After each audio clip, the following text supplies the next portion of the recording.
नमस्कार दोस्तों, स्वागत है एक नए वीडियो में। हम लोग बिहार एसएससी इंटर लेवल के प्रैक्टिस सेट देख रहे हैं।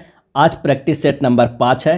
इसमें 150 प्रश्न दिया गया है। सारे सेक्शन को फुल डिटेल सोल्यूशन किया गया है। आप इसे पूरा जरूर देखें और प्लेलिस्ट भी बना हुआ है बिहार एसएससी इंटर लेवल का, आप एक बार जरूर जाकर वहां देखें। तो आइए शुरू करते हैं पहले प्रश्न से। पहला प्रश्न है कि ISWM का अर्थ है। ISWM का अर्थ है और इसका सही आंसर हो जाएगा 4, integrated solid waste management. Integrated solid waste management एकीकृत ठोस अपशिष्ट प्रबंधन एक व्यापक अपशिष्ट रोकथाम, पुनर्चक्रण, खाद बनाने और निपटान कार्यक्रम है। दूसरा प्रश्न है कि राष्ट्रीय युवा दिवस किस दिन मनाया जाता है। राष्ट्रीय युवा दिवस किस दिन मनाया जाता है और इसका सही आंसर हो जाएगा 4, 12 जनवरी को मनाया जाता है। भारत में स्वामी विवेकानंद की जयंती अर्थात 12 जनवरी को प्रतिवर्ष राष्ट्रीय युवा दिवस के रूप में मनाया जाता है। अगला प्रश्न है कि सबसे अधिक ऊंचाई समुद्र तल पर 4411 मीटर किस एयरपोर्ट की है और इसका सही आंसर हो जाएगा ए, डोंगचेंग यांडिंग एयरपोर्ट। डोंगचेंग यांडिंग हवाई अड्डा समुद्र की सतह से 4411 मीटर ऊंचाई पर स्थित है। यह सिचुआन प्रांत में स्थित है। अगला है वन्य जीव संरक्षण अधिनियम 1972 किस अधीन किस जीव का संरक्षण किया जाता है और इसका सही आंसर हो जाएगा ए, शाही। वन्य जीव संरक्षण अधिनियम 1972 के अधीन किस जीव का संरक्षण किया जाता है तो शाही। शाही लुप्त प्राय प्रजातियों में से एक है। इसे भारतीय वन्यजीव संरक्षण अधिनियम 1972 के अंतर्गत सुरक्षा एवं संरक्षण प्रदान किया गया है। जिन शाही को इस अधिनियम के द्वारा संरक्षण प्रदान किया गया वह है बंगाल शाही और हिमालय कलगी रहित शाही। अगला है भारतीय संविधान के अनुच्छेद में यह घोषणा की गई है कि इंडिया अर्थात भारत है और इसका सही आंसर हो जाएगा एक, राज्यों का संघ। जो है क्या है वो है राज्यों का संघ। भारतीय संविधान के प्रथम भाग में अनुच्छेद 1.4 का संबंध भारत के नए राज्यों को प्रदेशों अथवा स्थापना, नए राज्यों के निर्माण, उनके क्षेत्र सीमाओं के नाम में परिवर्तन से है। अनुच्छेद 1 के अनुसार भारत अर्थात इंडिया राज्यों का संघ होगा। नेक्स्ट प्रश्न है कि मृदा के कटाव को रोकने के लिए बड़े पैमाने पर वृक्ष लगाने को क्या कहते हैं और इसका सही आंसर हो जाएगा 4, वनीकरण। वृक्ष विहीन क्षेत्र में वृक्षारोपण करने की प्रक्रिया को वनीकरण कहते हैं। वनीकरण के विभिन्न उद्देश्य होते हैं, उदाहरण स्वरूप लकड़ियों की प्राप्ति, मृदा संरक्षण, बाढ़ नियंत्रण, पर्यावरण संरक्षण इत्यादि। अगले प्रश्न पे चलते हैं कि निम्नलिखित में कौन सा क्षेत्र अशोक के साम्राज्य का भाग नहीं था। कौन सा क्षेत्र था जो अशोक के साम्राज्य का भाग नहीं था और इसका सही आंसर हो जाएगा 3, मद्रास। युवा राजकुमार के रूप में अशोक एक प्रतिभाशाली सेनापति था। उसने उज्जैन और तक्षशिला में सफलतापूर्वक विद्रोहियों को पराजित किया। उसके शासन के दौरान मौर्य साम्राज्य की सीमाएं उत्तर और उत्तर पश्चिम में कश्मीर और पेशावर, दक्षिण में मैसूर और पूरब में उड़ीसा तक फैली हुई थी। तो कश्मीर, तक्षशिला, कनौज ये तीनों है। नेक्स्ट है निम्नलिखित में से किस लड़ाई में नेपोलियन फ्रांस का अंतिम हार हुई। नेपोलियन फ्रांस की अंतिम हार हुई और इसका सही आंसर हो जाएगा ए, ट्राफलगर की लड़ाई। बाग्राम की लड़ाई, पिरामिड की लड़ाई और ऑस्टरिट्ज की लड़ाई में नेपोलियन की जीत मिली थी, लेकिन ट्राफलगर के युद्ध में ब्रिटिश नौसेना का फ्रांसीसी और स्पेनी मिलीजुली नौसेना को एक आक्रामक बेड़े के साथ 21 अक्टूबर 1805 में लड़ा गया एक समुद्री युद्ध था। इसमें ब्रिटेन की भारी जीत हुई 21 अक्टूबर 1805 में। नेक्स्ट है जनसंख्या के अध्ययन को क्या कहते हैं। जनसंख्या के अध्ययन को क्या कहते हैं और इसका सही आंसर हो जाएगा 3, जनसांख्यिकी। जनसांख्यिकी मानव जनसंख्या का सांख्यिकी अध्ययन है। इसमें जनसंख्या के आकार, संरचना और वितरण और जन्म, प्रवास, व्यय, वृद्धि और मृत्यु के संदर्भ में स्थानीय या काल के परिवर्तन का अध्ययन शामिल है। अगला है जुरैसिक काल का माना गया पूरी तरह तैयार वृक्षीय फॉसिल कहाँ पाया जाता है। जुरैसिक काल और इसका सही आंसर हो जाएगा 2, छत्तीसगढ़ में। वर्ष 2012 में छत्तीसगढ़ के सरगुजा के शंकरपुर गांव में जुरासिक युग के वृक्ष जीवाश्म यानी ट्री फॉसिल्स पाए गए हैं। इस इलाके में 6 फॉसिल्स मिले हैं। नेक्स्ट है पारिस्थितिकी की प्रणाली में प्राथमिक उत्पादक कौन होते हैं। पारिस्थितिकी प्रणाली में और इसका सही आंसर हो जाएगा 3, पादप। पादप या उद्भिद जीव जगत का एक बड़ी श्रेणी है जिसके अधिकांश या समस्त प्रकाश संश्लेषण द्वारा शर्करा जातीय खाद्य बनाने में समर्थ होते हैं। पौधे का स्वपोषित या प्राथमिक उत्पादक कहा जाता है। हरे पादप ही धरती के अधिकांश जीवन के आधार है। अगला है उपराष्ट्रपति क्या हो सकता है। इसका आंसर हो जाएगा 4, सांसद या संसद सदस्य नहीं होता है। सांसद नहीं होता है। संविधान के अनुच्छेद 66 के अनुसार उपराष्ट्रपति संसद के किसी सदन का या किसी राज्य की विधानमंडल के किसी सदन का सदस्य नहीं होगा और यदि संसद के किसी सदन का या किसी राज्य के विधानमंडल के किसी सदन का कोई सदस्य उपराष्ट्रपति निर्वाचित हो जाता है तो यह समझा जाएगा कि उसने उस सदन में अपना स्थान उपराष्ट्रपति के रूप में अपने पद ग्रहण की तारीख से रिक्त कर दिया हो। नेक्स्ट है, गवर्नमेंट ऑफ इंडिया एक्ट 1935 किस पर आधारित था? और इसका सही आंसर हो जाएगा एक, साइमन कमीशन पे। भारत अधिनियम 1935 ने प्रांतीय विषय पर मूलतः साइमन आयोग की अनुशंसा पर पालन किया गया। साइमन कमीशन ने प्रांतों में लगभग पूरी तरह से जिम्मेदार सरकार को प्रस्ताव किया था। 1935 अधिनियम के तहत प्रांतीय द्विशासन को समाप्त कर दिया गया था।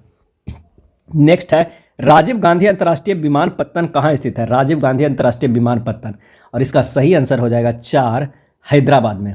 आंध्र प्रदेश की राजधानी हैदराबाद है जहां राजीव गांधी अंतर्राष्ट्रीय हवाई अड्डा स्थित है। यह भारतीय हवाई अड्डों में दूसरी सार्वजनिक निजी साझेदारी उपक्रम है। अगला है, वर्ष 1914 में भारतीय राष्ट्रीय दल की बर्लिन में स्थापना किसने की थी? और इसका सही आंसर जो हो जाएगा वो हो जाएगा 4, चंपाकरमन पिल्लई।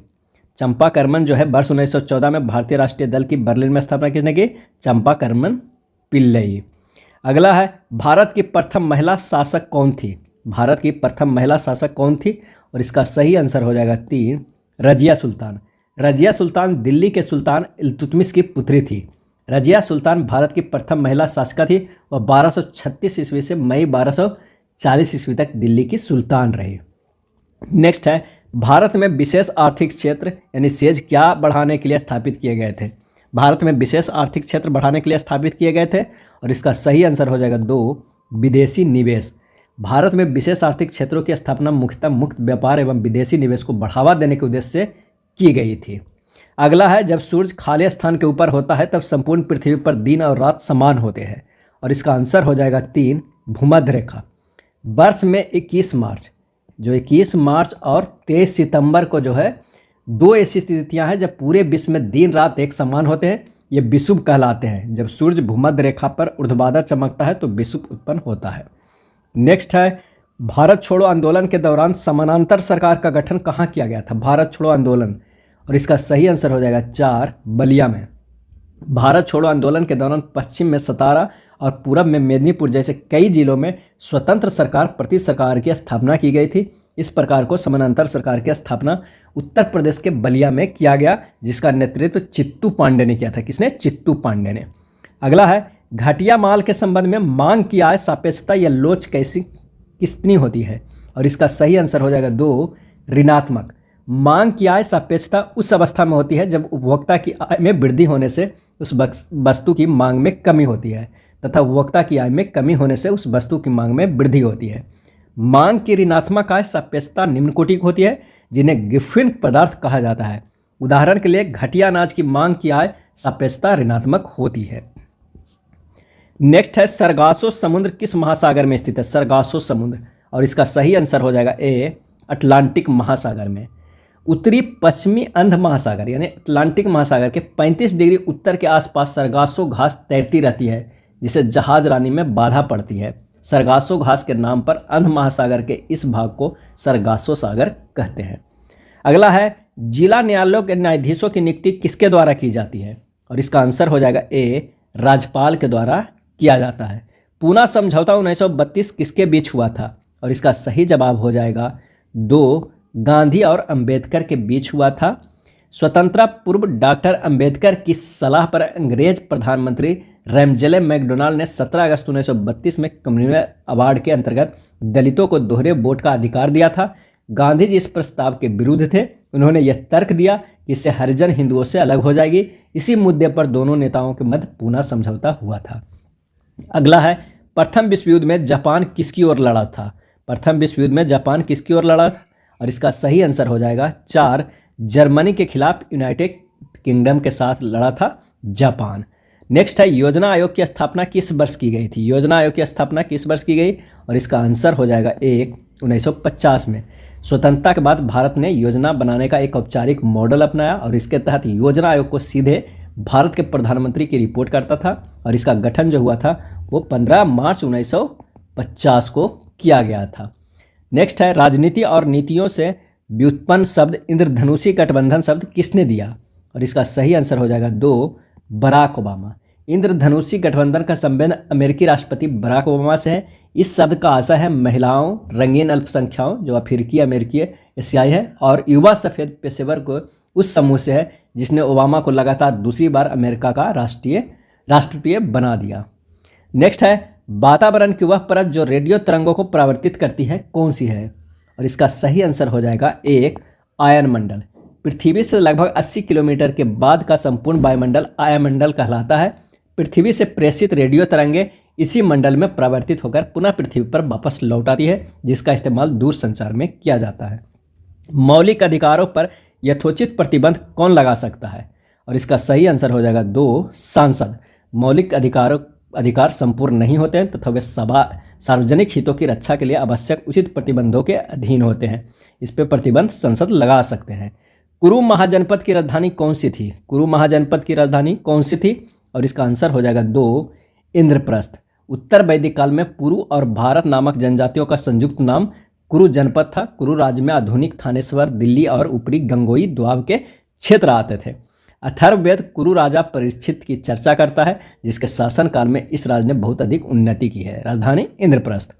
सिंधु घाटी ने खुदाई किए गए निम्न अवशेषों में से कौन सा अवशेष वाणिज्यिक और आर्थिक विकास को निर्दिष्ट करता है? और इसका जो सही आंसर हो जाएगा वो हो जाएगा 2, मोहरे। नेक्स्ट है निम्नलिखित में कौन सा वैदिक परंपरा के साहित्य का उदाहरण नहीं है? वैदिक परंपरा के साहित्य का उदाहरण नहीं है। सही जवाब हो जाएगा 2, पुराण। पुराण वैदिक परंपरा के साहित्य के अंतर्गत नहीं आता है। पुराण अपने वर्तमान रूप में संभवतः ईसा की 3री और 4वीं शताब्दी गुप्त काल और उसके बाद भी लिखी गई है। नेक्स्ट है बिहार का सीतामढ़ी जिले, जिसे सीता जी की जन्मस्थली माना जाता है, यहाँ कौन सा मेला आयोजित होता है?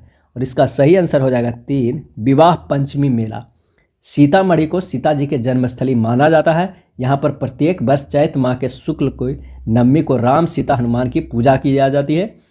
यह स्थिति जानकी मंदिर में विवाह पंचमी मेले के आयोजन भी होता है। यहाँ पर राम हनुमान भक्त काफ़ी संख्या में एकत्रित होते हैं और इस आयोजन को दर्शन करते हैं।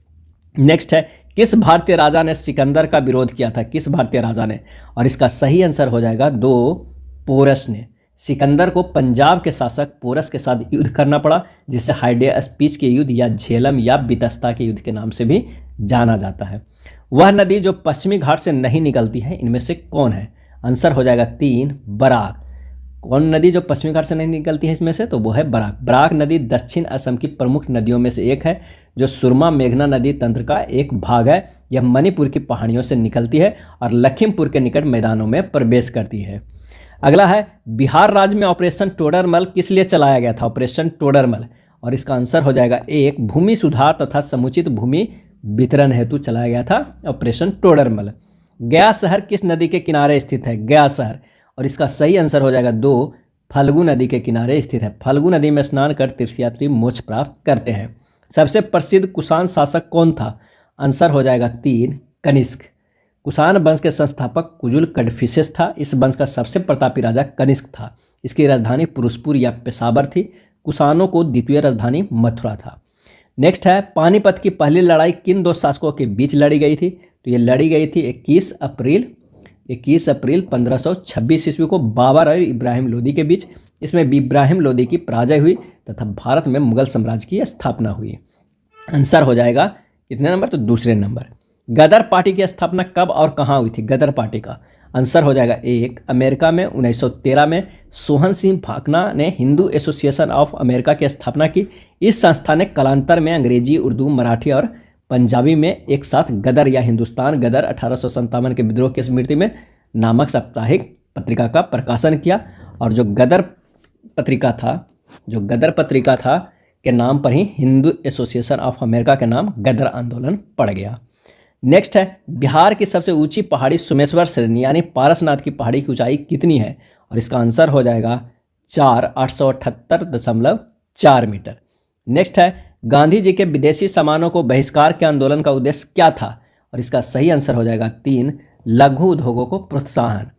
असहयोग आंदोलन के दौरान कई कार्यक्रमों के अलावा विदेशी वस्तुओं को बहिष्कार तथा इनके स्थान पर खादी के उपयोग को बढ़ावा देने के लिए चरखा को भी प्रोत्साहित किया गया था।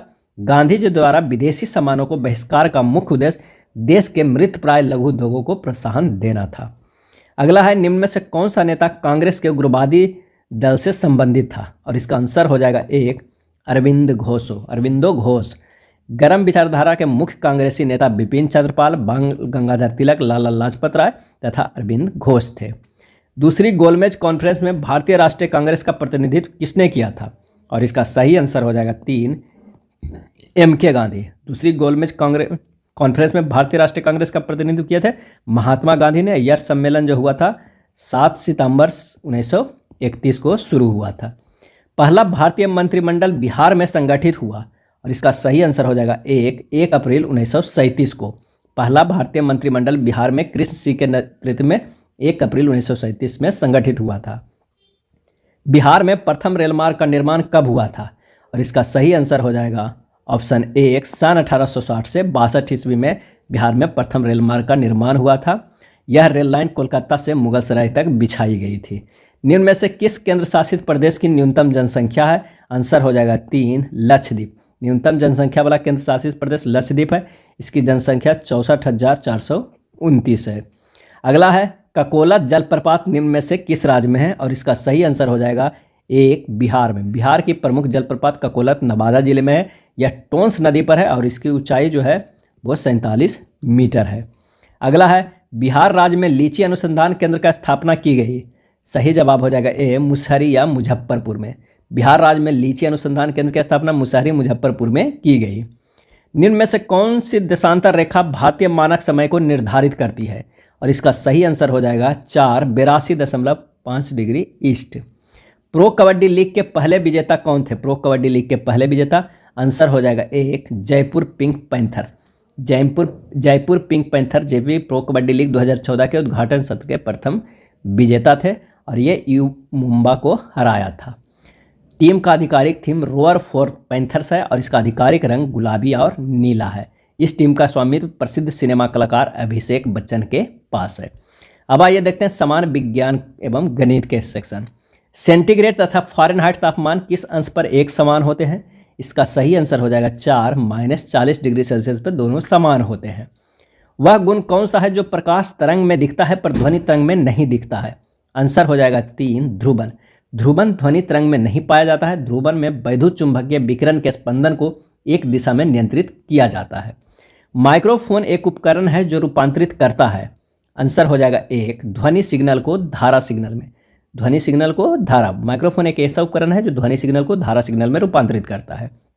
किसी सिग्नल के तरंग रूप का अध्ययन किसके द्वारा किया जा सकता है? और इसका सही आंसर हो जाएगा 4, स्वर मापी या सोनोमीटर। अगला है मनुष्य को ध्वनि कंपन की अनुभूति किस आवृत्ति सीमा में होती है? और इसका आंसर हो जाएगा 4, 20 से 20,000 हर्ट्ज के बीच अनुभव होती है। विद्युत चुंबकीय विकिरण के लिए उनके बढ़ते हुए तरंगदैर्घ्य के क्रम में सही विन्यास बताइए, क्या है?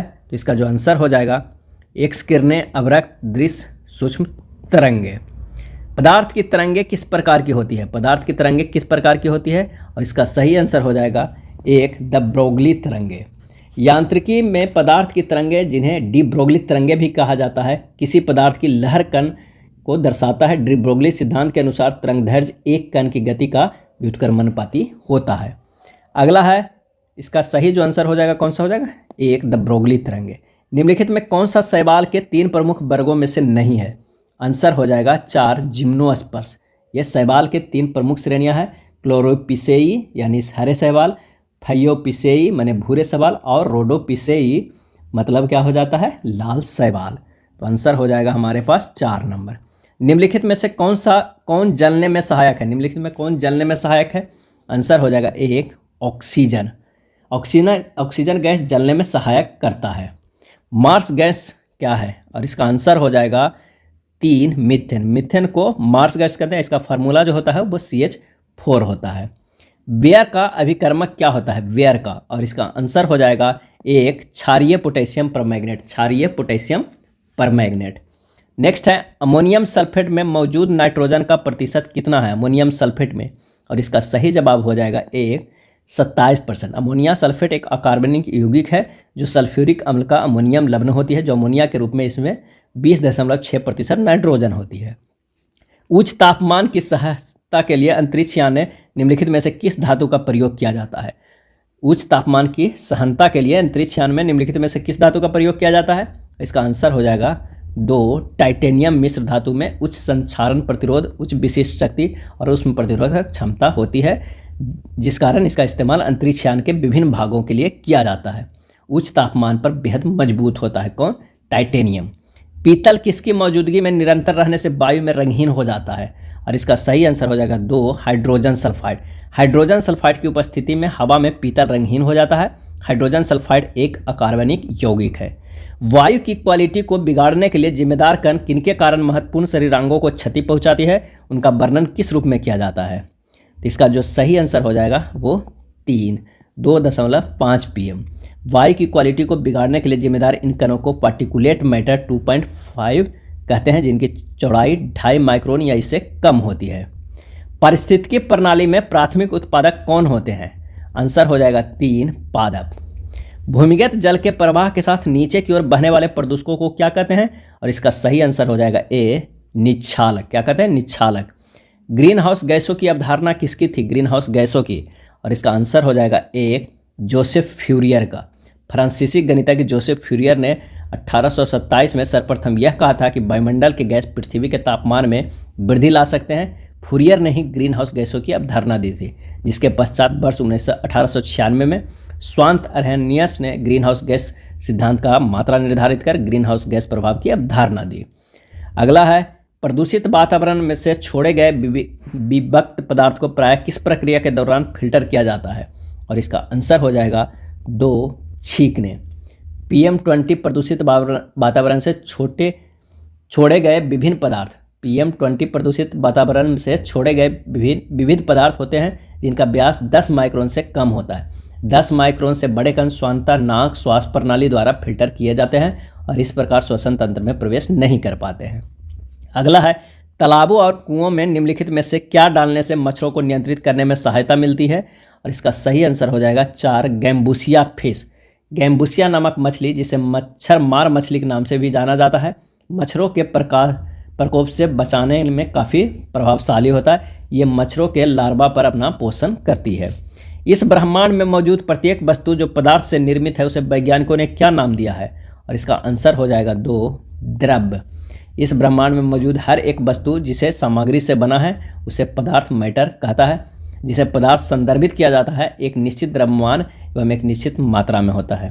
आंसर होगा 2। नेक्स्ट है हमारे सौरमंडल का सबसे चमकीला ग्रह। हमारे सौरमंडल का सबसे चमकीला ग्रह है कौन सा? तो इसका जो सही आंसर हो जाएगा ए शुक्र। शुक्र ग्रह सूर्य से दूरी में क्रम में दूसरा ग्रह है। पहला कौन है? बुध है, दूसरा शुक्र है और तीसरा पृथ्वी आता है, चौथा मंगल है। सौरमंडल का सबसे अधिक गर्म ग्रह कौन सा है? आंसर हो जाएगा 1 शुक्र ग्रह। शुक्र सूर्य से निकटवर्ती दूसरा ग्रह है। शुक्र के वायुमंडल में कार्बन डाइऑक्साइड की प्रचुरता है, जिसके कारण यहाँ प्रेशर कुकर की दशा उत्पन्न होती है। सौरमंडल का सबसे गर्म ग्रह है। मानव शरीर में सबसे लंबी हड्डी कौन सा है? आंसर हो जाएगा 3 उर्वस्थिक का हड्डी यानी फीमर यानी जांघ की हड्डी मानव शरीर की सबसे बड़ी हड्डी है। इसकी औसत लंबाई 19.9 इंच है। फीमर जांघ में पाई जाने वाली एकमात्र हड्डी है। टिबिया और फ्यूबुला, टिबिया को अंतरजंघीय हड्डी और फ्यूबुला को निचले पैर की हड्डी की लंबाई 16.9 और 15.9 होती है। तो आंसर हो जाएगा तीसरा। कोंडातरक एक प्रोग्राम है, वह निम्न में से किससे प्रोग्राम का रूपांतरण है? और इसका आंसर हो जाएगा 2 कोंडातरन से मशीन तक। असेंबलर या कोंडातरक का इस्तेमाल असेंबली भाषा में लिखे गए किसी प्रोग्राम को मशीन भाषा में अनुवादित करने के लिए किया जाता है। अनुवादित किए गए प्रोग्राम को ऑब्जेक्ट प्रोग्राम कहते हैं। नेक्स्ट सेक्शन मैथ से है। एक व्यंजक दिया हुआ है, इसे सोल्व करना है और आप बताना है क्या है। इसे आप ए मान लीजिए और इसे आप बी मान लीजिए। यहाँ पर देख सकते हैं कि ए प्लस बी के होल स्क्वायर बराबर होता है A square plus B square plus 2ab। यहाँ A into A plus 2 into A into B plus B into B लिखा हुआ है, यानी ए प्लस बी के होल स्क्वायर हमें निकालना है। ये इक्वेशन दिया हुआ है। तो ए प्लस बी का क्या हो जाए 3 गुना 3/5 प्लस 2/5 के होल स्क्वायर। यही हमारे पास आ गया लास्ट इक्वेशन। जब इसे सोल्व कीजिएगा तो 4 आ जाएगा। 4 के स्क्वायर बराबर कितना हो जाएगा 16। आंसर हो जाएगा ए। नेक्स्ट प्रश्न देखते हैं कि 5 घंटे एक साथ बजना शुरू करते हैं और क्रमशः 6, 7, 8, 9, 12 सेकेंड के अंतराल पर बजते हैं। कितने सेकंड बाद वे फिर एक साथ बजेंगे? इसमें से कुछ नहीं करना है, इन सभी को एलसीएम निकाल देना है। 6, 7, 8, 9, 12 का। एलसीएम कितना आएगा इन सब का 504 सेकंड आएगा। तो इसके बाद जस्ट ही कितने सेकंड बाद फिर से एक साथ, तो 504 सेकंड बाद ये बजेगा, क्योंकि ये सभी सेकंड में है तो सेकंड में आंसर होगा। अगर मिनट में होता तो उसे 60 से भागा देना पड़ता। नेक्स्ट प्रश्न है, निम्नलिखित का मान ज्ञात कीजिए। एक व्यंजक दिया हुआ है और इसका मान निकालना है। अगर इसे हम सोल्व करते हैं तो ये कितना आ जाएगा, 12.5 आ जाएगा। इसे सोल्व करेंगे तो 0.09 है, और इसे करेंगे तो 0.19 है। तो इन सभी को अगर हम जोड़ देते हैं, इन दोनों को जोड़ते हैं और इसे घटा देते हैं, तो आंसर जो हमारे पास आ जाएगा वो 12.4 आ जाएगा। अगला प्रश्न है कि ए एक काम को 20 दिन में कर सकता है और बी उसी काम को 30 दिन में कर सकता है। दोनों उस कार्य को कितने दिनों में पूरा करेगा। ए का एक दिन का काम 1/20 है, बी का एक दिन का काम 1/30 है। तो ए प्लस बी बराबर क्या हो जाएगा, 1/20 प्लस 1/30 हो जाएगा 3/2/60। 3 + 2/60 हो जाएगा, यानी 1/12। तो काम कितना दिन में समाप्त होगा, तो 12 दिन में समाप्त होगा। आंसर हो जाएगा 4। नेक्स्ट प्रश्न है, ए बी और सी मिलकर 150 प्रतिदिन कमाते हैं, जबकि ए और सी मिलकर 94 रुपये कमाते हैं। बी और सी मिलकर 76 रुपये कमाते हैं। सी का प्रतिदिन कमाई कितनी है। तो सी की प्रतिदिन कमाई बराबर हो जाएगा ए प्लस सी की कमाई एवं बी प्लस सी के प्रतिदिन कमाई। बी प्लस सी के प्रतिदिन कमाई, उसमें से घटा देंगे ए प्लस बी प्लस सी की प्रतिदिन कमाई। तो जो हमारे पास आ जाएगा वो आ जाएगा सी की कमाई, क्योंकि देख लीजिए अगर ए और सी को करना है तो ए हट जाएगा, बी हट जाएगा और एक सी हट जाएगा। तो हमारे पास कितना आंसर हो जाएगा, सी सिर्फ बचे, क्योंकि यहाँ पर सी 2 है। तो ए प्लस सी की प्रतिदिन कमाई कितना है, 94, और बी प्लस सी की प्रतिदिन कमाई कितना है, 76, और ए प्लस बी प्लस सी का कितना है, तो 150 रुपया। तो हमारे पास आ गया कितना, 20 रुपया। तो आंसर हो जाएगा 2। नेक्स्ट है, एक ठोस गोले को गलाया जाता है और लंबा वृत्ताकार शंकु में ढाला जाता है, जिसकी आधार त्रिज्या गोले की त्रिज्या के बराबर होगी। इस प्रकार बनाए गए शंकु की ऊंचाई और त्रिज्या के अनुपात क्या होगा। तो इस स्थिति में आयतन समान होता है। तो 4/3 पाई r³ बराबर 1/3 पाई r² h कर देना है। यहाँ 4r बराबर h हो जाएगा, यानी h अनुपात r का कितना हो जाएगा, 4:1। सही आंसर हो जाएगा 4:1, क्योंकि ऐसी स्थिति आयतन समान किया हुआ है। नेक्स्ट है, यदि त्रिभुज ए बी सी बी पर समकोणीय है और यह यदि उसकी ए बी तथा बी सी भुजाएं क्रमशः 15 सेंटीमीटर और 20 सेंटीमीटर है, तो इसकी परित्रिज्या क्या होगी। अगर इस तरह का एक है, देख सकते यहाँ पर अगर हम ए मानते हैं, ये बी मानते हैं, यहाँ पर सी मानते हैं, और यहाँ पर क्या होगा, ओ होगा। तो ए सी बराबर क्या हो जाएगा, √AB² plus BC²। A B कितना दिया हुआ है, 15 के स्क्वायर प्लस BC 20 के स्क्वायर, ये अंडर में 225 प्लस 400 अंडर में ये हो जाएगा 625 बराबर 25 cm। परित्रिज्या बराबर क्या हो जाएगा, अगर हम परित्रिज्या मानते हैं तो वो बराबर कितना हुआ, 25/2 यानी 12.5 हो जाएगा। तो 12.5 सेंटीमीटर, आंसर 4 हो जाएगा। अगला प्रश्न है कि 750 अंकित मूल्य का एक रेडियो सेट यदि 570 रुपया में बेचा जाता है तो दी गई छूट की दर क्या होगी। अगर कह रहा है कि 750 अंकित मूल्य का एक रेडियो सेट 570 में बेचा जाता है तो दी गई छूट की दर क्या होगी। तो यदि छूट की दर x% है तो 750 गुना x/100 बराबर 750 माइनस 570 हो जाएगा। ये कितने के बराबर होगा, तो ये 180 के बराबर होगा, यानी x बराबर हमारे पास मान निकल के आ जाएगा 180 गुना 100/750 बराबर 24%। इसका सही आंसर हो जाएगा 3 नंबर। नेक्स्ट प्रश्न है, यदि कमीज की लागत 20% की छूट देने के बाद 64 रुपये आती है तो इसकी मूल लागत क्या होगी। यानी प्रश्न में करा कि माना कि वस्तु का क्रय मूल्य कितना है, 100 रुपया है। यदि मान लें कि 100 रुपया नहीं, मान लीजिए यदि कमीज का मूल लागत कितना 100 रुपया है, तो x का 80/100 कितने के बराबर है, 64 के बराबर है। तो x कितना निकल जाएगा, 64 गुना 100/80 कितना हो जाएगा, 80 रुपया। तो इसका आंसर हो जाएगा 2। नेक्स्ट है, एक व्यापारी अंकित मूल्य पर 10% की छूट देता है, अभी भी उसे लागत मूल्य पर 17% का लाभ होता है। यदि वह अंकित मूल्य पर बेचता तो लाभ का परसेंटेज क्या होता। तब वस्तु का क्रय मूल्य मान लीजिए कितना, 100 रुपया, अंकित मूल्य मान लीजिए 100 रुपया। x का 90% में देता है तो भी कितना देता है, 117 रुपया देता है, क्योंकि 17% लाभ भी तो कर रहा है। तो यहाँ से x का जो हमारे पास मान निकल जाएगा 117 गुना 100/90 बराबर 130 रुपया। तो लाभ प्रतिशत बराबर कितना हो जाएगा, 30 रुपया। तो इसका आंसर हो जाएगा लाभ प्रतिशत बराबर 30% हो जाएगा, तो आंसर हो जाएगा तीसरा नंबर। नेक्स्ट है, एक फैक्ट्री में प्रति 9 में से एक महिला कामगार है। यदि महिला कामगारों की संख्या 125 है तो कामगारों की कुल संख्या क्या होगी? कामगारों की संख्या जो होगी वो क्या होगी? तो कामगारों की कुल संख्या सीधे 125 गुना 9 कर देंगे, 1125, आंसर हो जाएगा 2 नंबर। नेक्स्ट है, यदि ए बराबर बी का 2/3 और बी बराबर सी का 4/5 तो ए अनुपात बी अनुपात सी का क्या होगा? तो ए बराबर बी गुना 2/3 अनुपात ए अनुपात बी, तो 2/3 बराबर कितना हो जाएगा? 8/12। तो बी बराबर सी गुना 4/5 तो बी अनुपात सी, तो 4/5 बराबर है 12/15, 4/5 बराबर है 12/15, तो ए अनुपात बी अनुपात सी बराबर होगा 8/12/15। तो हमारे पास जो आंसर आ जाएगा कौन सा आ जाएगा? 4 नंबर का। नेक्स्ट प्रश्न है, प्रथम 10 अभाज्य संख्याओं का औसत क्या होगा? प्रथम 10 कौन कौन हो जाएगा?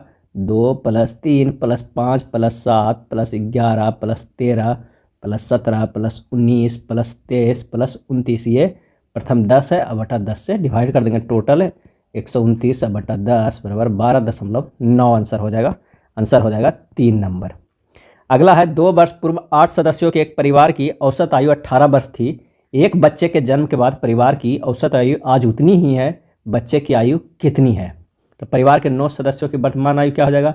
18 गुना 9 हो जाएगा, क्योंकि औसत 18 है तो 162 वर्ष हो गया। अब 8 सदस्यों की वर्तमान आयु क्या हो जाएगा? 18 गुना 8 अब प्लस 2 गुना 8 हो जाएगा, कितना हो जाएगा? 144 अब प्लस 16 बराबर कितना हो गया? 160। तो बच्चे की आयु कितना हो गया? 162 माइनस 160 बराबर 2 वर्ष। आंसर कितना आ जाएगा? 2 वर्ष, पहला नंबर। नेक्स्ट है, 9 पूर्णांकों का औसत 11 आता है, परंतु गणना करने के बाद यह देखा गया कि भूलवश गणना करते समय मूलांक 23 को 32 लिखा गया है। उचित संशोधन करने के बाद नया औसत क्या होगा? तो गणना में अंतर कितना है? 23 माइनस 32 बराबर -9 का, तो शुद्ध क्या हो जाएगा? 11 माइनस 9/9 बराबर 10। इसका जो आंसर हमारे पास आ जाएगा वो हो जाएगा 1 नंबर। एक व्यक्ति 160 रुपया के 90 बॉल पेन बेचकर 20% की हानि हुई, 96 के कितने बॉल पेन बेचे जाए कि 20% का लाभ हो जाएगा? तो 90 बॉल पेन का क्रय मूल्य क्या हो जाएगा? 100/80 गुना 160 यानी 200 रुपया। अब 20% लाभ के लिए क्या होगा? तो 200 गुना 120/100 बराबर कितना हो जाएगा? 240 रुपया हो जाएगा। यानी 240 रुपये में कितना बेचना है? 90 बॉल, तो 96 रुपया में 90/240 गुना 96 कर देना है, यानी 36 हो जाएगा। कितना हो जाएगा? तो आंसर हो जाएगा 36, कितना? 36 हो जाएगा ए। नेक्स्ट है, एक विक्रेता 225 की कलाई घड़ी खरीदता है और उसकी मरम्मत पर 15 रुपया खर्च करता है। यदि वह उसे 300 में बेचता है तो उसे कितने प्रतिशत लाभ होगा? तो 225 प्लस 15, ये तो समझिए क्रय मूल्य हो गया, यानी जो हमारे पास निकल कर आ गया कितना? 25 30 40, 240 रुपया क्रय मूल्य हो गया, वास्तविक क्रय मूल्य हो गया। और लाभ हुआ कितना? तो 300 माइनस 240 बराबर 60 रुपया का लाभ हुआ। प्रतिशत बराबर कितना हुआ?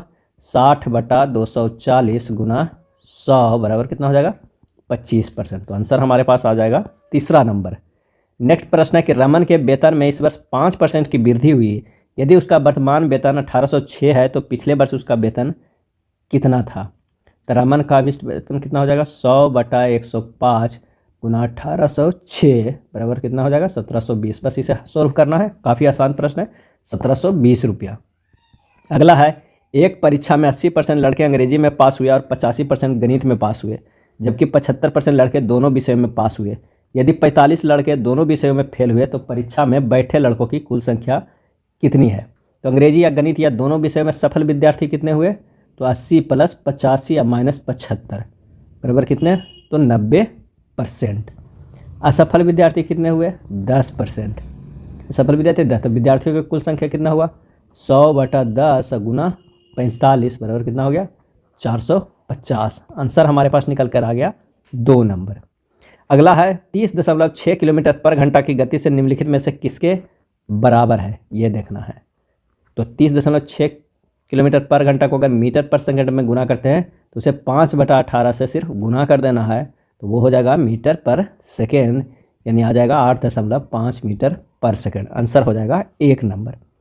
नेक्स्ट है 200 मीटर लंबी ट्रेन 36 किलोमीटर पर घंटा की रफ्तार से चलकर एक पुल को पार करने में 55 सेकंड लेती है। पुल की लंबाई क्या होगा? तो ट्रेन की चाल कितना है? 36 किलोमीटर पर आवर, 36 गुना 5/18 बराबर 10 मीटर पर सेकंड। यदि पुल की लंबाई बराबर x मीटर है तो क्या हो जाएगा? 10 बराबर 200 प्लस x/55। तो इसे जब सोल्व करेंगे तो 200 प्लस x बराबर 550, x बराबर हमारे पास निकल के आएगा 350 मीटर। आंसर हमारे आ जाएगा पुल की लंबाई कितना? 350 मीटर। नेक्स्ट है दो बराबर राशि क्रमशः 7% और 5% के साधारण ब्याज पर उधार दी गई। दोनों ऋणों पर अर्जित ब्याज 4% में 960 रुपया जोड़ते हैं। उधार दी गई कुल राशि क्या है? यदि उधार दी गई प्रत्येक राशि अगर x रुपया है तो x गुना 7 गुना 4/100 और प्लस x गुना 5 गुना 4/100 बराबर कितना है? 960 के बराबर है। तो यहाँ पर निकल कर आ जाएगा कितना? अगर सोल्व करेंगे तो 48x/100 बराबर 960। x बराबर हो जाएगा 960 गुना 100/48 बराबर कितना हो जाएगा? 2000 रुपया। आंसर हो जाएगा तीसरा नंबर। नेक्स्ट है 5% प्रतिवर्ष चक्रवृद्धि ब्याज 800 रुपया कितने वर्ष में 882 हो जाएगा? तो मिश्रधन बराबर एक फार्मूला हम लोग जानते हैं, मूलधन गुना 1 प्लस दर बटा 100 के पावर समय। तो यहाँ पर रख देना है सिर्फ 882 बराबर 800 इंटू 1 प्लस 5/100 ऊपर क्या हो जाएगा? समय हो जाएगा। जब इसे सोल्व करेंगे तो 882/800 इधर होगा 21/20 के पावर समय। यहाँ पर हो जाएगा 441/400 बराबर हो जाएगा 21/20 के होल स्क्वायर। 441 को 21 लिख सकते हैं और 400 के 20 के दोनों के पावर स्क्वायर होगा। और इस पर क्या था? 21/20 के पावर समय, यानी समय बराबर जो लग गया इक्वेट कर देंगे तो 2 हो जाएगा। आंसर हो जाएगा दूसरा नंबर। नेक्स्ट प्रश्न है कि दो मजदूर ए और बी किसी कार्य को क्रमशः 35 दिन और 45 दिन में पूरा कर सकते हैं। शुरू में ए और बी दोनों एक साथ कार्य शुरू करते हैं, हालांकि ए कुछ दिन के बाद कार्य छोड़ देता है और अकेले बी शेष कार्य को 29 दिन में पूरा करता है। ए और बी एक साथ कितने दिन में कार्य पूरा करेंगे? तो माना ए ने x दिन काम किया और बी ने कितना किया? तो x प्लस 29 दिन। अब x/35 प्लस x/45 अब प्लस 29/45 बराबर कितना हो जाएगा? 1। यहाँ पर अलग अलग लिख दिए हैं। तो अब आइए इसे सोल्व करते हैं। x/35 प्लस x/45 बराबर 1 माइनस 29/45 हो जाएगा 9x प्लस 7x/315 बराबर 16/45। तो x का मान यहाँ निकल जाएगा 7 दिन। कितने दिन? 7 दिन। आंसर हो जाएगा 2 नंबर। नेक्स्ट प्रश्न है कि 2000 रुपये की धनराशि पर 5% वार्षिक ब्याज दर से 2 वर्ष का साधारण ब्याज क्या होगा? तो साधारण ब्याज बराबर होता है मूलधन गुना समय गुना दर बटा 100। सीधे सीधे ये प्रश्न है 2000 गुना 2 गुना 5/100 कर दीजिएगा। हमारे पास जो आंसर 200 रुपया वो निकल कर आ जाएगा। आंसर हो जाएगा तीसरे नंबर। नेक्स्ट है मानसिक क्षमता एवं तर्क शक्ति के प्रश्न। आइए देखते हैं कि निम्नलिखित प्रत्येक प्रश्न में दिए गए विकल्पों में से संबंधित अक्षर शब्द संख्या को चुनना है। तैरना कहाँ होता है? तो नदी में। चढ़ना कहाँ होगा? तो आंसर हो जाएगा 4 पर्वत में। नेक्स्ट होपफुल को इस तरह लिखा गया है तो उसी प्रकार इंटेंसिटी को लिखना है कि कैसे लिख सकते हैं। तो सीधी सी बात है कि इसको क्या कर दिया है कि इधर 1 2 3 4 5 6 अगर 7 लिखते हैं तो 7 6 4 3 2 1 किया गया है। ठीक इसी तरह अगर इसको 1 2 3 4 5 6 7 8 9 लिखते हैं तो इधर से 9 8 7 6 5 4 3 2 1 लिख देंगे। YTICINHTE।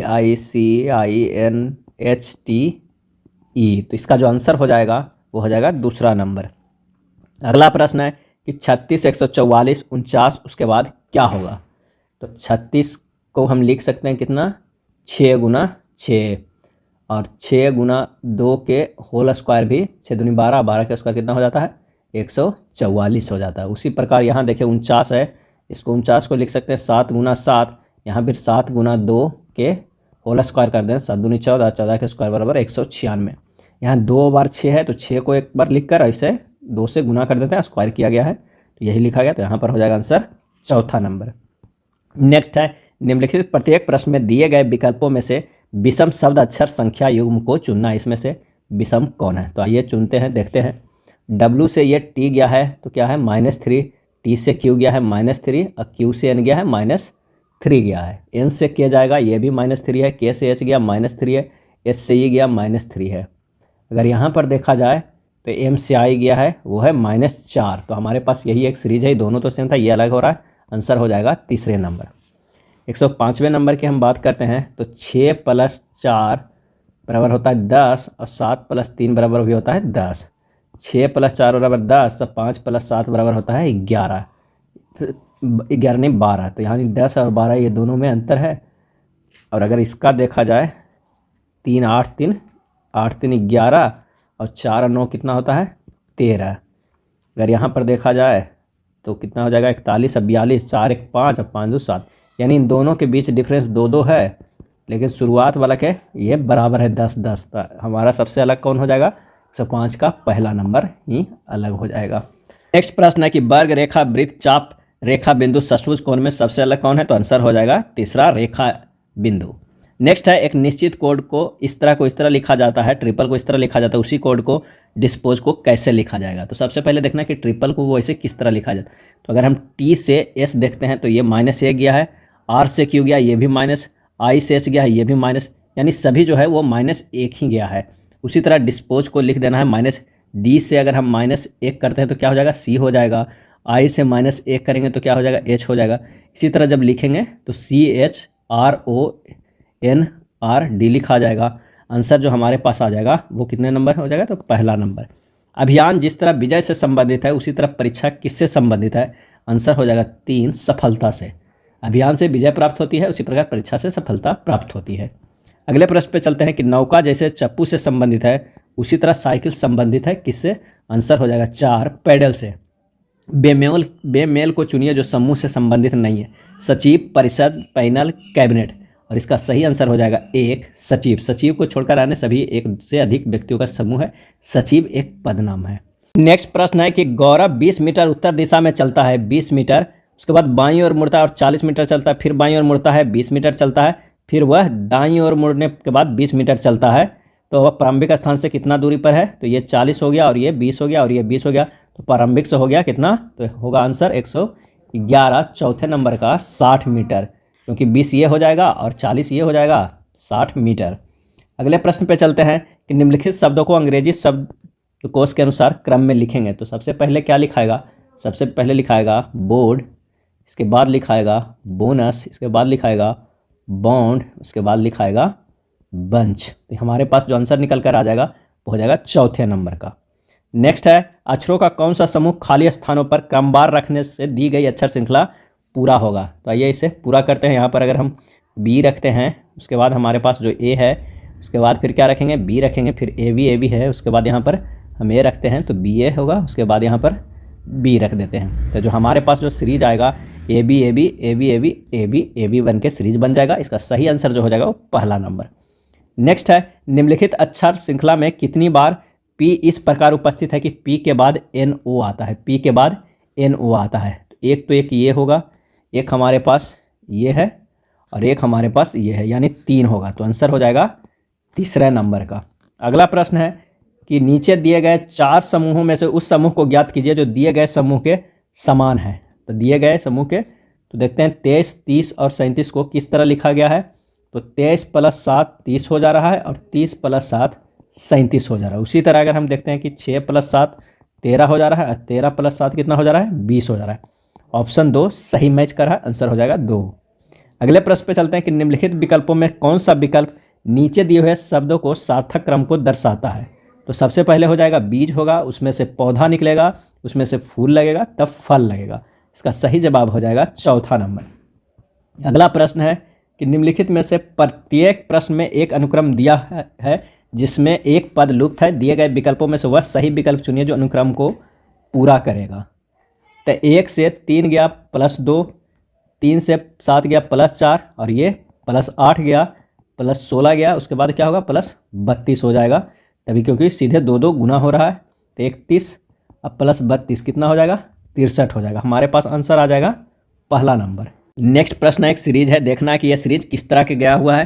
तो 22 से W गया है, 22 से W गया है -3 है, W से U गया है -2 और U के बाद फिर -2 जाएगा तो क्या हो जाएगा, S हो जाएगा। अगर हम V से T की बात करते हैं तो ये -2 गया है, ये भी -2 है T से ही, और U से जो हमारे पास -2 जाएगा वो क्या हो जाएगा, P हो जाएगा।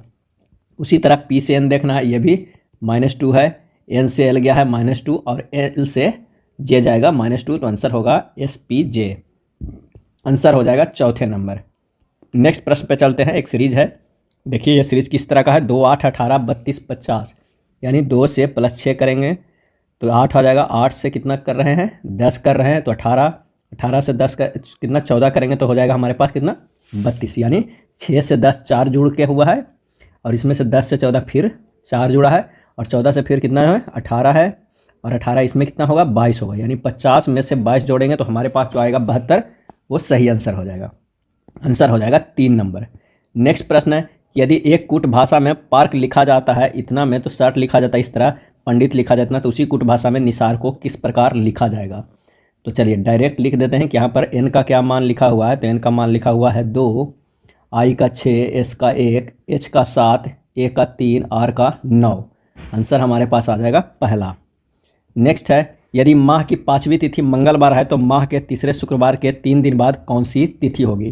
तो 5 तारीख का जो हमारे पास है वो मंगलवार है, तो पहला शुक्रवार कौन सा हो जाएगा, वो हो जाएगा पहली तारीख।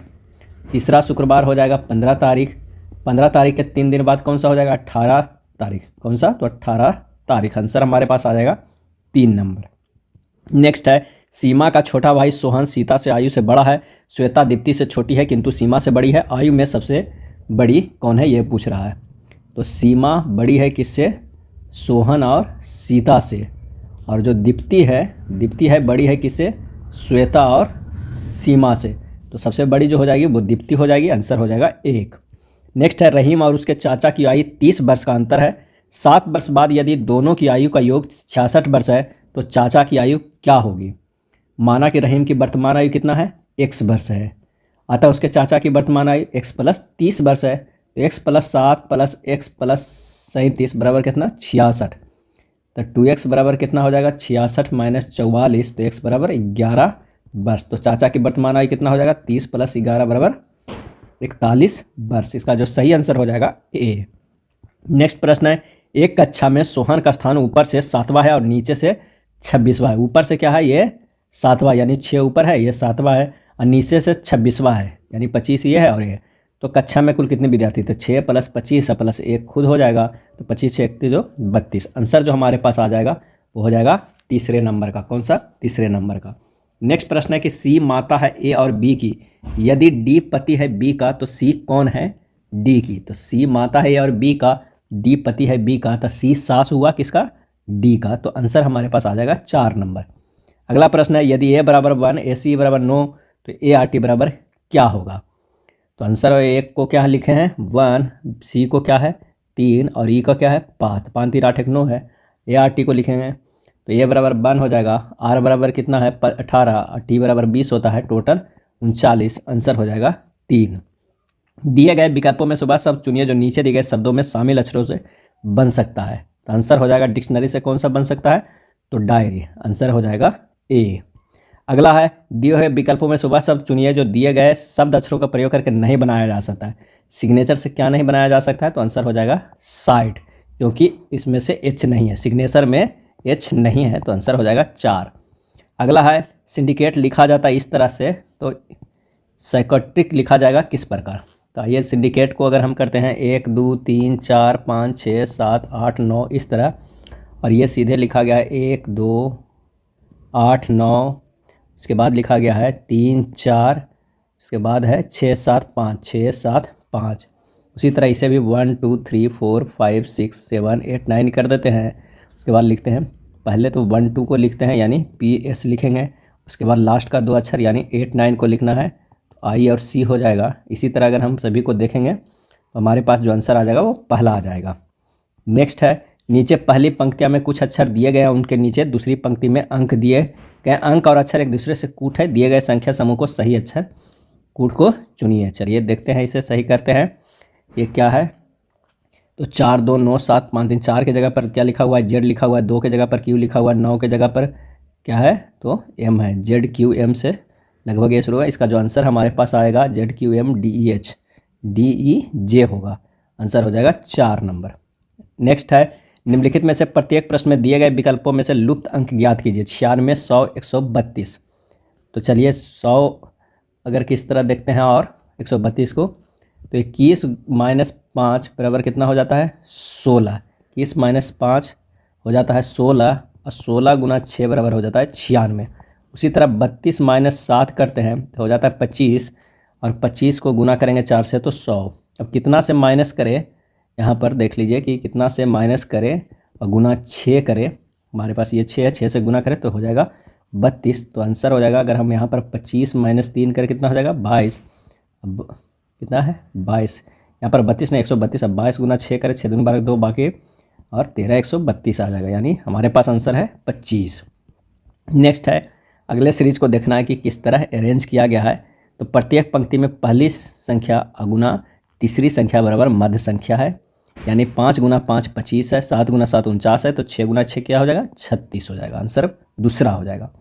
निम्नलिखित प्रत्येक प्रश्न में कुछ समीकरणों को एक विशेष प्रणाली के आधार पर हल किया गया है, इसी आधार पर अनुत्तरित समीकरण का सही उत्तर ज्ञात करना है।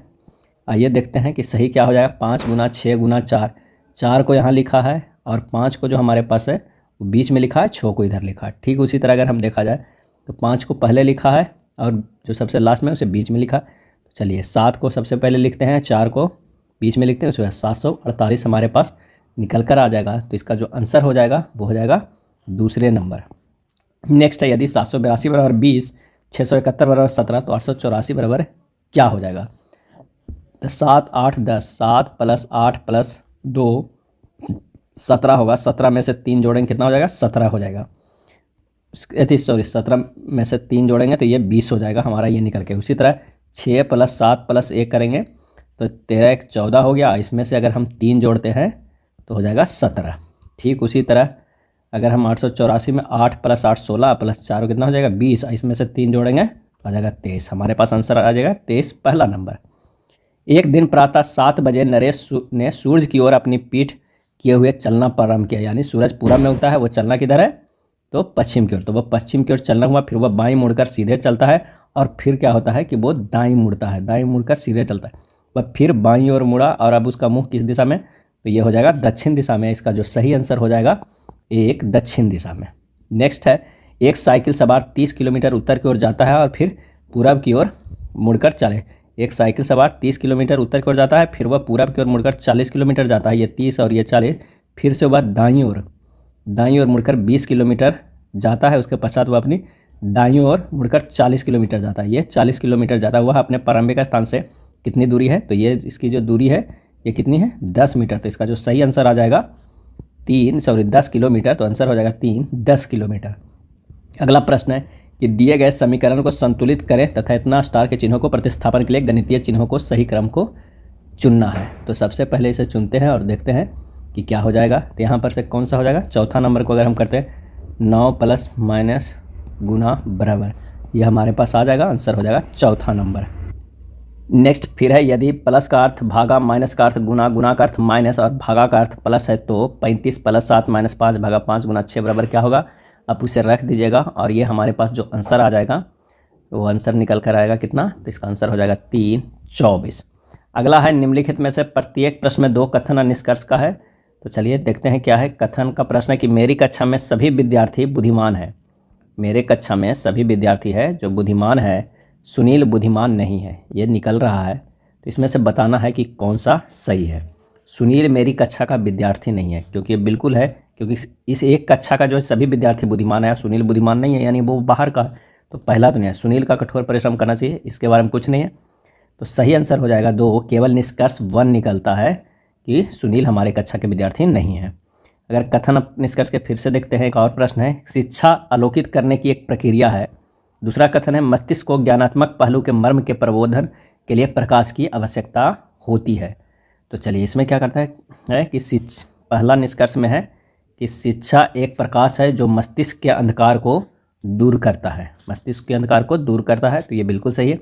शिक्षा मस्तिष्क के लिए एक स्थिर प्रक्रिया है एक गलत है। तो इसका जो आंसर हो जाएगा 2 केवल निष्कर्ष बन निकलता है, क्योंकि शिक्षा अवलोकित करने की एक प्रक्रिया है तथा यह प्रकाश मस्तिष्क के अंधकार को दूर करता है। अगला है 5 लड़के ए बी सी डी और ई एक पंक्ति में खड़े हैं। डी ई की दाईं ओर है, बी खड़ा है ई की बाईं ओर किंतु ए के दाईं ओर, डी बाईं ओर से है सी के जो दाएं छोर पर खड़ा है, बीच में कौन खड़ा है। तो ये देखते हैं, यहाँ पर ए है, यहाँ पर बी है, यहाँ पर डी, यहाँ पर सी है। अगर इस तरह के सीरीज अगर करते हैं तो बीच में कौन है, ई खड़ा है, तो आंसर हो जाएगा पहला। 3 दिहाड़ी मजदूर ए बी और सी में 178 रुपये को इस प्रकार बांटा गया कि ए को सी से 4 कम मिले हैं, बी को ए से 15 अधिक मिले हैं और सी को बी की अपेक्षा 11 कम मिले हैं। उनके हिस्से किस अनुपात में है। तो मान लिया कि ए को x रुपया मिला है, सी को मिला है x+4 मिला है और बी को मिला है x+15। अब कह रहा है x + x+4 + x+15 बराबर 178। तो 3x बराबर 178 - 19 बराबर 159। x का मान आ जाएगा 53। तो ये हो जाएगा 53, बी हो जाएगा कितना 68 और सी हो जाएगा 57।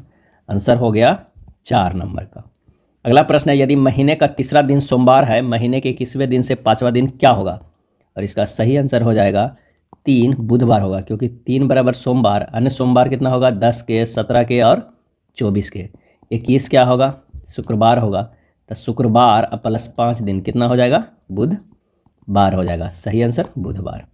नेक्स्ट है, दिए गए पैटर्न को ध्यानपूर्वक अध्ययन करना है और प्रश्नवाचक चिन्ह के स्थान पर क्या आएगा ये देखना। तो आइए देखते हैं इस पैटर्न को कि अगर 15 गुना 14 करते हैं तो 100 कितना आ जाएगा, 115 गुना 14 करेंगे तो 100 नहीं 15 गुना 14 अब -14 करेंगे, यानी 15 गुना 14 210 आ जाएगा, अब -14 करेंगे तो कितना आ जाएगा 196। ठीक उसी तरह अगर हम करते हैं 16 गुना क्या है 16 गुना 7 अब -16, 16 गुना 7 -16 हमारे पास 112 - 16 बराबर 96।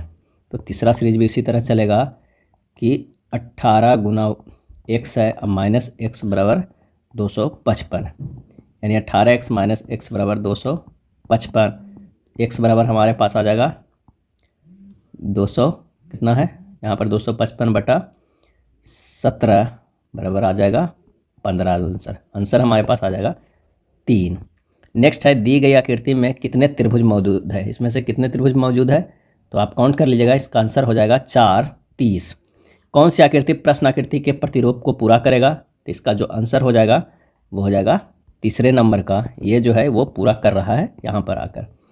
नेक्स्ट है, दिए गए विकल्पों में से लुप्त अंक ज्ञात कीजिए। 147 नंबर को लुप्त करना है, लुप्त संख्या बताना है। तो 5 गुना 2 + 2 12, 12 गुना 2 + 2 26 और 26 गुना 2 + 2 ये हो जाएगा। इसी तरह अगर हम करेंगे तो 110 गुना 2 + 2 कितना हो जाएगा हमारे पास आ जाएगा 222। आंसर हो जाएगा 2। नेक्स्ट प्रश्न है कि एक ही पासे के 2 अलग अलग स्थितियों को नीचे दर्शाया गया है, जिसके 6 फलकों पर 1 से 6 संख्याएं अंकित है। एक संख्या वाले फलक के सामने वाली संख्या क्या करें। तो 1 और 1 कॉमन है। आइए एक क्लॉकवाइज सीरीज चला देते हैं। 1 3 4 इसमें चलेगा 1 5 6, 4 के अपोजिट 6, 3 के अपोजिट 5, 1 के अपोजिट जो बच गया शेष यानी 2। आंसर हो जाएगा तीसरे नंबर का। दिए गए पैटर्न को ध्यानपूर्वक पढ़ें और संख्या का चयन करें कि प्रश्नवाचक पे क्या आएगा। तो आइए देखते हैं। अगर हम 14 गुना 26 बटा 2 करते हैं तो हमारे पास 182 आता है। ठीक इस पंक्ति में 24 गुना 16 बटा 2 ये 8 से करेंगे यानी आ जाएगा कितना तो 192। ठीक उसी तरह x गुना 22 बटा 2 बराबर 187। x बराबर हो जाएगा 187 गुना 2 बटा 22। आंसर आ जाएगा 17। सही आंसर हो जाएगा पहला। नेक्स्ट है, उस आकृति को चयन करें जो निम्न आकृतियों को प्रश्नवाचक चिन्ह के स्थान पे आएगा। इसका जो सही आंसर हो जाएगा यहाँ पर हो जाएगा सही आंसर कौन सा। तो चलिए देखते हैं। ये होगा तीसरे नंबर का जो आंसर आ रहा है वो सही यहाँ पर आ जाएगा। आंसर हो जाएगा तीसरे नंबर का। ये था बिहार एसएससी के लिए प्रैक्टिस सेट नंबर 5। अगर वीडियो अच्छा लगा हो तो प्लीज़ लाइक एंड शेयर कर दीजिएगा। धन्यवाद।